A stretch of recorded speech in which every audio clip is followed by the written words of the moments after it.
Panama Faruk, Tahsan, পিতামাতার দোষে সন্তান আসলে কতটুকু দোষী হতে পারে? জন্ম হোক যথাতথা, কর্ম হোক ভালো, এটা আমরা সকলেই জানি এবং মানতে চেষ্টা করি। তো তাহসান এবং তার নতুন স্পাউস দুজনেরই বাবা-মা আসলে চোর। একজন শিক্ষিত চোর, আরেকজন অশিক্ষিত চোর। তাহসানের মা জিন্নাতুন্নেসা তাহমিদা পিএসসির এককালের চেয়ারম্যান। তিনি ছিলেন অন্যতম দুর্নীতিবাজ চেয়ারপারসন। অন্যদিকে পানামা ফারুক ছিল একটু গুন্ডা-পান্ডা টাইপের মানুষ, আওয়ামী ক্যাডার। এদের কেউই কারো চেয়ে কম নয়, জাস্ট শ্রেণীগত ব্যবধান। কিন্তু পানামা ফারুক র‍্যাবের ক্রস ফায়ারে মৃত্যুবরণ করেছেন। তার প্রাপ্য বিচারের হয়তো কিছু সাজা পেয়েছেন। অপরদিকে জিন্নাতুন্নিসা তাহমিদাকে ধরার কথা কেউ হয়তো ভাবতেও পারেন না। সেটা তার ক্লাসের কারণে এবং তাহসানের অবস্থানের কারণে।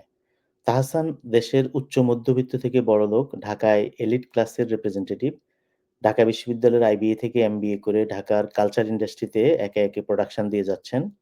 তিনি একাধারে singer, musician, actor, television presenter, মোটের উপর বিজনেসম্যান। তার কালচারাল টাচের কারণে জিন্নাতুন্নিসা তাহমিদার দুর্নীতি ঢাকা পড়ে যাচ্ছে। বরঞ্চ সবাই তাহসানের মতো কুল হতে চায় এবং তার মতো বড়লোক হতে চায়। তো এই যে তাহসান এবং রোজা, তাদেরকে আমরা আসলে কতটুকু দায়ী করতে পারি তাদের বাবা-মায়ের অপরাধের জন্য?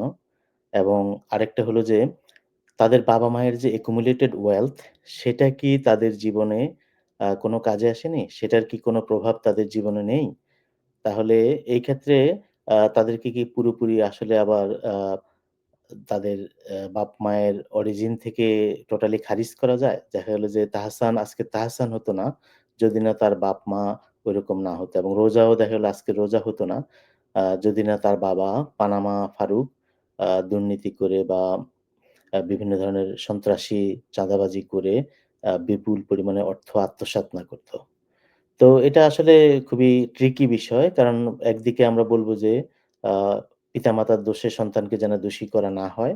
আবার দেখা গেল যে পিতামাতা যদি ঐরকম না হতো তাহলেও আমরা তাদের সন্তানদেরকে হয়তো আজকের অবস্থানে দেখতে পেতাম না। Thank you.